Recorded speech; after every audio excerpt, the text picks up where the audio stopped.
bienvenidos a un nuevo programa de Entre Copas por la pantalla de Canal C. En este caso, invitado Claudio Fantini, bienvenido. Muchas gracias por invitarme. Muchísimas gracias por venir.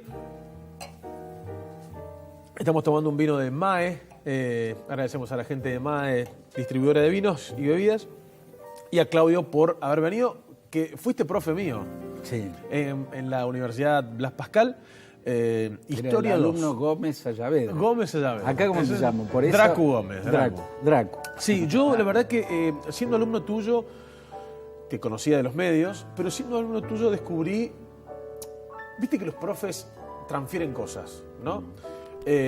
Aprendí la historia de algunas personalidades del mundo muy importantes que voy a traer a esta mesa, pero la pasión con la que vos te dirigís en los temas que abordás era contagioso, por lo menos para mí como alumno, digamos. O sea, yo tuve la suerte de recibirme en el Montserrat, en donde tuve muchos profesores que te contagian la pasión por algunas cosas, y a vos también encontré esa pasión por transmitir situaciones que están sucediendo en el mundo, que sucedían en ese momento y que, bueno, seguramente...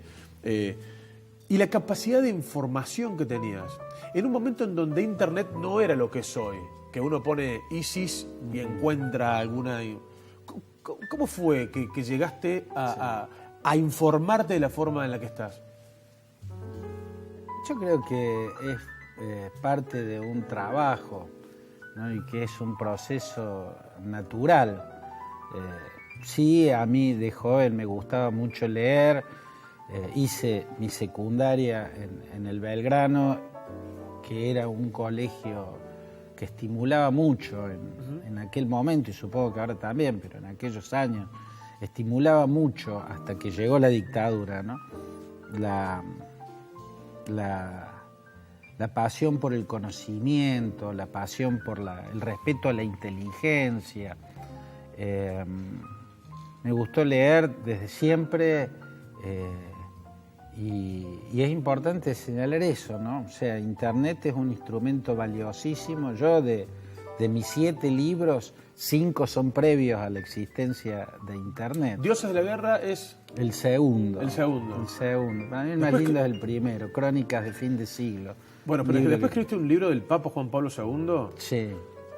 Infalible y absoluto. Sí. Tuve la suerte de regalárselo a un amigo de Buenos Aires, Javier Aragone, y en 2 días me hizo una devolución acerca de una mirada que tenía muy particular de Juan Pablo II.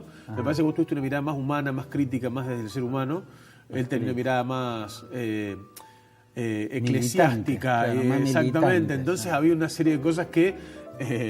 no es que no les cerraban, pero sí que se podían discutir. Y esto me parece que es algo que también uno aprende en las universidades, en los colegios, que en la pregunta está la retórica, los diálogos. Te voy a contar una cosa, por la cual yo creo que no hay mucho para discutir. En Infalible y Absoluto, yo me atreví a algo que en ese momento no parecía tener antecedentes, ¿no? Infalible y Absoluto es una suerte de paralelo entre Juan Pablo II y Juan XXIII, en la cual lo que yo explico es que uno era la contracara del otro. La realidad demostró que era así. A mí me hicieron pagar muy caro los sectores oscuros de la Iglesia, que son poderosos y que se mueven como mafias, ¿no? Yo no hablo de los curas, de las monjas, ¿no? de las parroquias. Hablo de la estructura de poder de la Iglesia, donde hay gente muy valiosa y otra gente que es descarnadamente amante del poder y lo ejerce de las peores formas, ¿no? Como una estructura más. Organizaciones eclesiásticas y paraeclesiásticas que salieron a censurar un libro y a censurarlo desde lo oculto, actuando. A mí me hicieron cerrar puertas en un montón de lados. Sí, por ese libro. Pero ese libro. Y siempre desde atrás, siempre desde las sombras.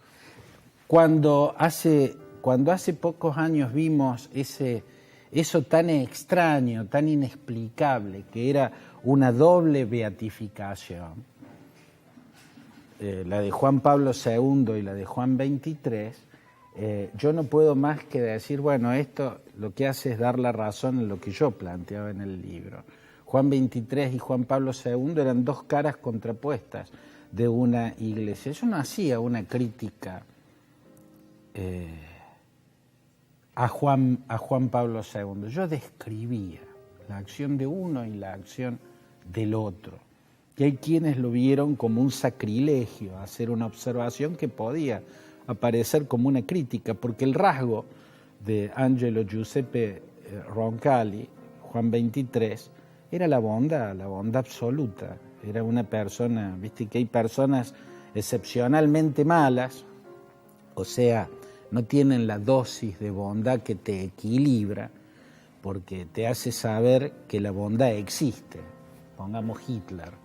¿No? Si vos no tenés una dosis mínima de bondad, no concebís la bondad. Nadie concibe lo que no contiene, ¿no? Entonces, el que es excepcionalmente malo ve en el otro algo que no vale absolutamente nada. Por lo tanto, matar a otro ser humano es como matar una cucaracha, más o menos lo mismo.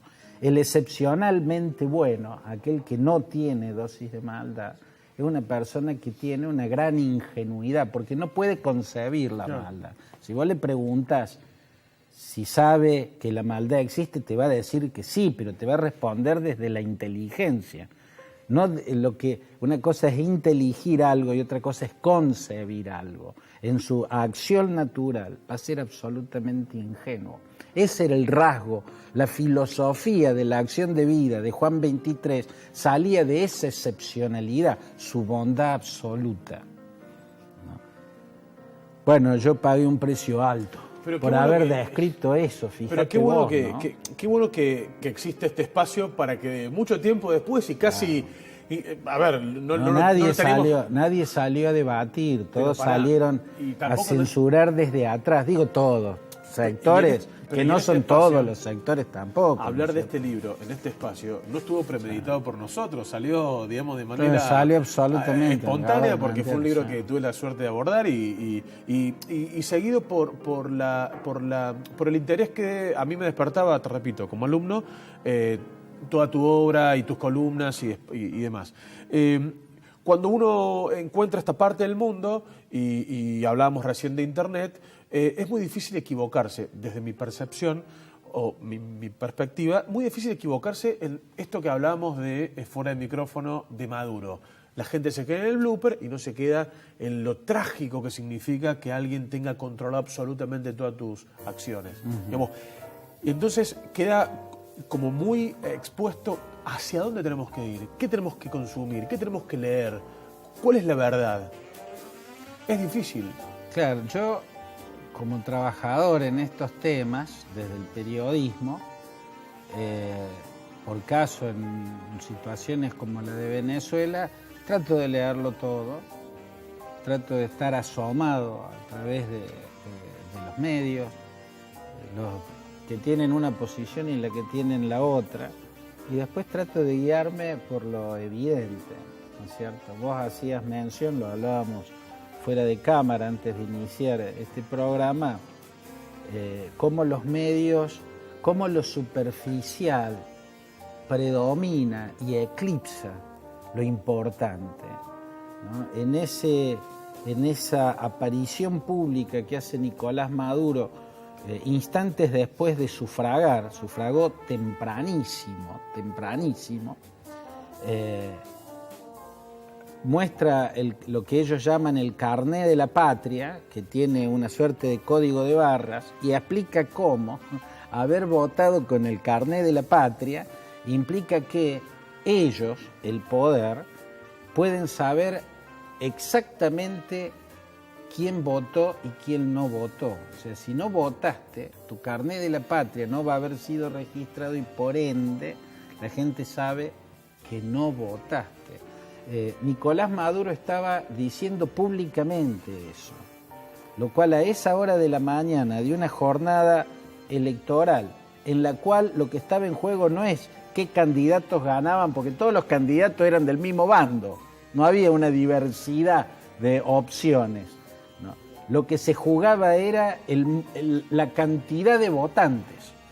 El gobierno necesitaba superar los 7.600.000 que habían votado 2 semanas antes en esa simbólica votación que hicieron los opositores en contra de la constituyente. Si lograron con algo simbólico, sin logística, con pocos elementos, con pocos centros de votación, más de 7.600.000 personas participando, el gobierno tenía que superar largamente, o por lo menos alcanzar esa cifra, ¿no?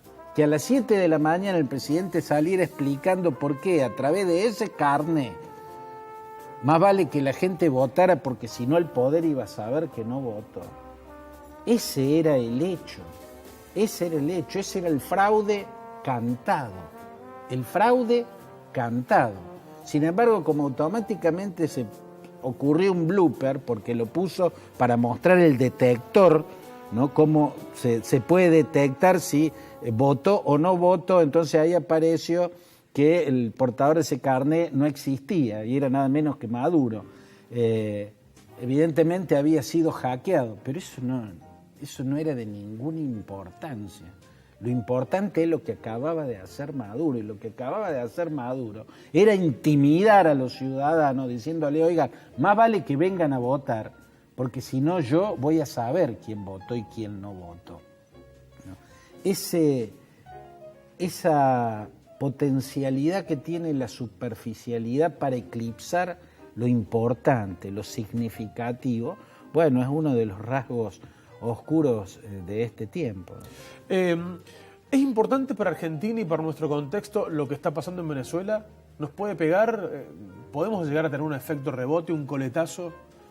Yo creo que sí. Yo creo que Venezuela es importante desde muchos puntos de vista. Primero porque es un país hermano, una sociedad hermana, que ha sido muy solidaria con los exiliados de todo el mundo cuando era una democracia insular en un océano de dictadura, ¿no? Muchos exiliados argentinos encontraron un lugar en el mundo, en aquella gentil democracia venezolana. Creo que los argentinos le debemos mucho a Venezuela y a veces hasta nos damos el lujo impiadoso o oscuro de no saber qué le debemos. Yo creo que le debemos no haber ido a la peor guerra que podríamos haber tenido, que es contra Chile, ¿no? Aquella peligrosa jugada de 2 dictadores sanguinarios, Videla y Pinochet, hubiera terminado en una guerra si la embajada venezolana no hubiese detectado el movimiento de tropas que había hecho Argentina o Videla hacia la cordillera de los Andes en el sur. El entonces presidente era Carlos Andrés Pérez, no tenía contacto con ninguna de las 2 dictaduras porque él era un demócrata, además era socialdemócrata, lo despreciaban las dictaduras de la región. Carlos Andrés Pérez se comunicó con Jimmy Carter, entonces presidente de Estados Unidos, ¿no? Y con Jimmy Carter, que también no tenía comunicación ni con Videla ni con Pinochet porque venía presionando por el tema de los derechos humanos, tuvieron la brillante idea de comunicárselo al titular de la Iglesia, el Papa Juan Pablo II. Y el Papa Juan Pablo II supo cómo mover las fichas, porque era un estadista, y puso un gran cuadro diplomático, Zamoré, ¿no? Y eso evitó que argentinos y chilenos hubiéramos vivido una guerra que creo que hubiera dejado heridas que nunca más hubieran cicatrizado. Eso se lo debemos a Venezuela. Yo creo que ni sabemos, no, la Argentina, que le debemos eso a los venezolanos. O sea, por un lado por eso, y por otro lado porque lo que está viviendo Venezuela es la consecuencia lógica de los regímenes que se desconectan de la realidad, ¿no? El régimen de Maduro se ha desconectado totalmente de la realidad.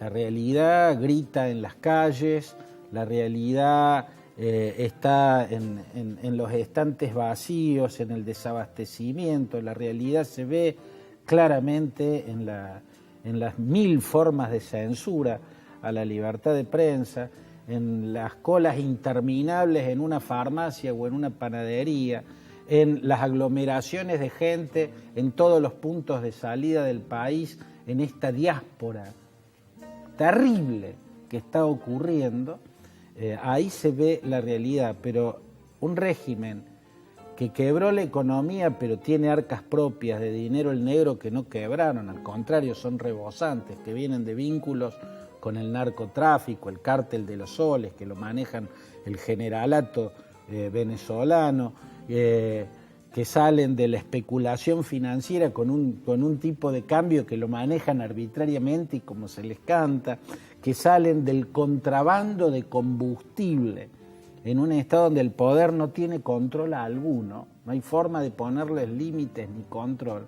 Sus cajas son rebosantes de dinero el negro. Nosotros vimos una muestra minúscula, ¿no?, llamada Antonini Wilson. Bueno, las cantidades de Antonini Wilson con valijas llenas de dinero que terminan en bolsillos de funcionarios, de legisladores, de dirigentes políticos en toda la región explica por qué en los foros regionales, ya sea el Mercosur o ya sea la OEA, es tan difícil, ¿no?, imponerle sanciones o poder presionar eficazmente a un régimen que ha decidido prescindir de la realidad. Tiene dinero, el negro, en cantidades inmensas, tiene las armas, punto. No necesita hacerle caso a la realidad. Claudio Fantini es esto, una persona que sabe muchísimo, tema que le tiramos, tema que lo puede desarrollar con una capacidad de análisis y de datos, información, que cruzado todo junto, la verdad que es un placer poder escucharte. Vamos a la primera pausa de este Entre Copas muy particular con Claudio Fantini.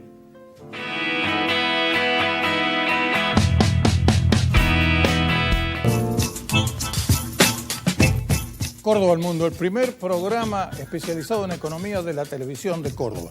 Empezamos hace exactamente 27 años y continuamos cada vez con mayor brío aquí desde Canal C, para que usted sepa todo lo que tiene que ver con la economía, con las finanzas, con los negocios, con las empresas y sobre todo con el futuro del país. Lunes, 22 horas, solo por Canal C.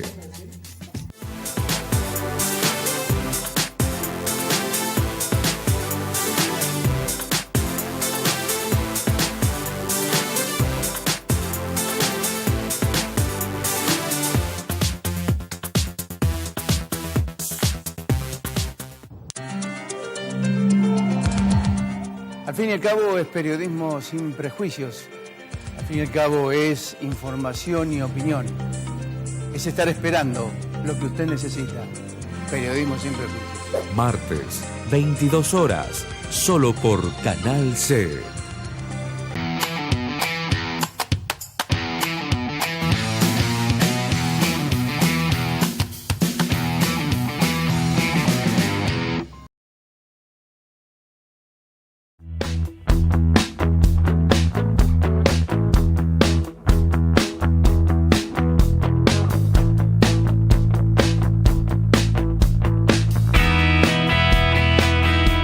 Bloque de este Entre Copas de sábado a la noche con la cantidad de repeticiones que ustedes pueden ver durante el transcurso de la semana. Hace poco apareció un personaje en radio, con una persona que yo quiero mucho, el humorista Adrián Gómez, haciendo Claudio Elefantini. ¿Cómo te pega a vos, digamos, esa satirización al conocimiento? Yo lo llamé así un día hablando con él. ¿Cómo te cae ver que en definitiva están como, o por lo menos mi mirada es, haciendo crecer tu intelecto, ¿no? A mí me parece un personaje muy gracioso. Creo que tengo aspectos caricaturizables y creo que Adrián Gómez, como buen actor que es un buen caricaturista.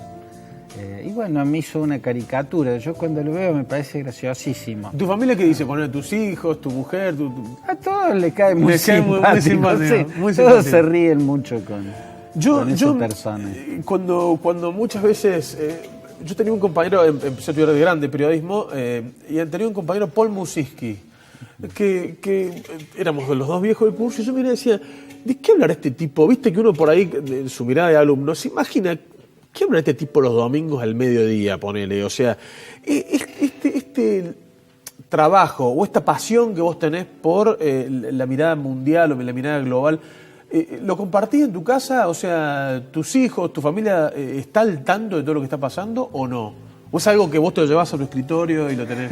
Yo creo, Dracu, que existe una tendencia natural a creer que la totalidad de una persona es la que uno ve. Obvio. Bueno, nosotros tenemos un trabajo que es público, somos periodistas. Después está la otra fase de uno, la académica, en el terreno de las ciencias políticas. Soy profesor universitario desde hace mucho tiempo y lo disfruto mucho. Pero digamos, de la parte que se ve, es como si uno pensara que Messi está todo el tiempo jugando a la pelota. Y no, el tipo está en su casa, está en otra cosa. Por supuesto que yo no estoy todo el tiempo hablando de esto, ni mucho menos. ¿Viste? Lo hago en mi trabajo. Lo que pasa es que... Pila de libros, ¿viste? Una cosa Bueno, así. en mi casa hay muchos libros. Ajá. Y mi esposa está dedicada a otra cosa, está en el campo de la educación, con especialidad en la educación de discapacitados y más específicamente de sordos. Es una apasionada, es una brillante profesional, es una mujer inteligentísima y una lectora voraz, de todo, ¿no? Bueno, yo también, a mí me apasiona la literatura. Pero te quiero hacer una pregunta. A mi hijo Sí. mayor, que es abogado, sí le apasionan más estos temas y hablo más con él de esto. El del medio es un apasionado de la literatura, escribe estupendamente y su mundo está en la literatura. Y no hablamos de estas cosas. Y el más chico es músico, estudió sonido, estudió música, es sonidista, es Brillante, músico. brillante. Sí, Brillante. He musicazo. tenido la posibilidad en Pobre Johnny de poner a Corina Tuquera, que es la banda en la que está tu hijo, y Brillante, y estuvo en la radio, y le hice la misma pregunta, pero del otro lado. ¿Cómo es ser hijo de Claudio Fantini? Porque, bueno, uno se imagina, y me dijo una palabra que siempre, que me encantó escucharlo, con mucha libertad. Y la libertad de que uno pueda elegir y de hacer... Sí. Criar hijos que puedan elegir, me parece que también está muy bueno. Totalmente. Y habla de la inteligencia de ustedes como papás, ¿no? Sí. O sea, en mi casa, en síntesis, los temas De todo, son variados. de todo. ¿no? O sea, el sábado, el domingo, Claro, el sábado, el lo domingo mismo se yo puede con hablar de mis todo. amigos, como todas las personas. Lo que pasa es que la gente, el médico no se va a su casa y se pone a examinar los hijos, a operar a la esposa. Sí, pero lo tuyo ¿no es un cierto? tema tan atractivo, por lo menos para mí. Cuando te escucho muchas veces digo, ¿de dónde se informa este tipo? O sea, ¿de dónde saca? ¿Cuáles son sus fuentes? Y la pregunta es la siguiente. Si yo tuviese que elegir hoy 3 libros de cabecera, tengo que elegir 3 libros porque quiero ponerme en contexto mundial, para entender, no lo que está pasando en la actualidad, porque eso ya sería ir más a un periódico, sino 3 libros que yo diga, no puedo morirme sin haberlos leído. Es una pregunta muy difícil. ¿Muy difícil? Muy difícil. Pero uno que te venga así... Yo que... no me animo a contestarla, porque tiene muchos ángulos de observación para llegar. Primero, yo no soy solamente, yo soy periodista y hago periodismo de análisis, o como lo definíamos en un tiempo con un grupo con el que conducimos Radio Nacional y creo que realmente creamos cosas novedosas, lo definíamos como periodismo de pensamiento y análisis, ¿no? Una categoría especial dentro del periodismo, ¿no? Yo siempre tuve vocación, por lo menos intento que lo mío sea periodismo de pensamiento y análisis. Para eso no están solo los hechos crudos de la realidad, por lo tanto, para eso no está solo la fuente informativa, para eso está también la literatura. O sea, yo estudié ciencias políticas y mi duda en el momento de que terminé eligiéndose en ciencias políticas fue letras. ¿No? Estuve muy, muy cerquita de ir a estudiar letras. Para mí la literatura, Dracu, te da una lente hasta más, si se quiere, con mayor alcance en la profundidad de lo humano, ¿no? De lo abismal de lo humano. si se quiere, no hubo mejor descripción del totalitarismo que la que hizo Franz Kafka en su libro El proceso, y es literatura, y es una ficción. Sin embargo, yo no creo que exista un tratado de ciencias políticas donde esté descrito con mayor profundidad el totalitarismo. Bueno, qué buena respuesta, ¿no? Que en Franz Kafka. Lo humano, en definitiva, se plantea en grandes obras de la literatura y no en grandes tratados de la ciencia política o de la economía. Saramago, con su ensayo sobre la ceguera, nos muestra el debate último, ¿no? El debate filosófico por excelencia. ¿Cómo es la condición humana? ¿No? Somos el homo hominis lupus que describió Hobbes, somos el hombre bueno al que la sociedad pervirtió, que describe Rousseau. Bueno, sobre eso se han pronunciado los grandes escritores. Yo creo que Saramago es uno de los grandes escritores. Otras novelas como The Lord of the Flies, El Señor de las Moscas, se plantean eso y llegan a las mismas conclusiones en cuanto a lo porcentual, ¿no? Describen un mundo en el cual, si se quiere, predominan los mezquinos, predominan los ambiciosos, los codiciosos, los oscuros, ¿no? Los oscuros de intención, los que quieren imponerse sobre el otro y dominar al otro. Y son una minoría los solidarios, ¿no? Los que tienen un sentimiento de afecto antes que de competencia respecto al otro, ¿no? Pero esa minoría, que tal vez sea ínfima, tal vez sea una islita en un océano, esa minoría tiene un efecto redentor sobre la especie humana. Mandela es un caso prácticamente único en la historia.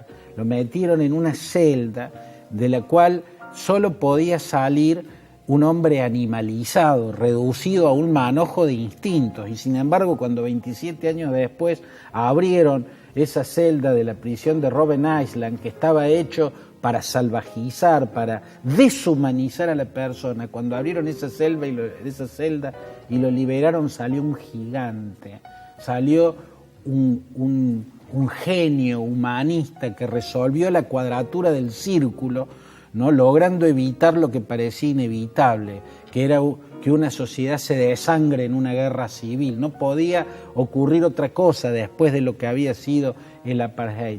Pero Mandela es uno en un océano de líderes donde predomina la mezquindad, la mediocridad, que están ahí por la ambición, que lo único que los mueve es la ambición, ¿no? Pero ese uno, Nelson Rolihlahla Mandela, es redentor, no nos redime ante la especie humana. Por eso también diría o nombraría, y vos lo sabés porque me has padecido en mis clases, a Oriana Fallaci, a John Lee Anderson, también, recomendaría a la hora de asomarse a la escena política del mundo, ¿no?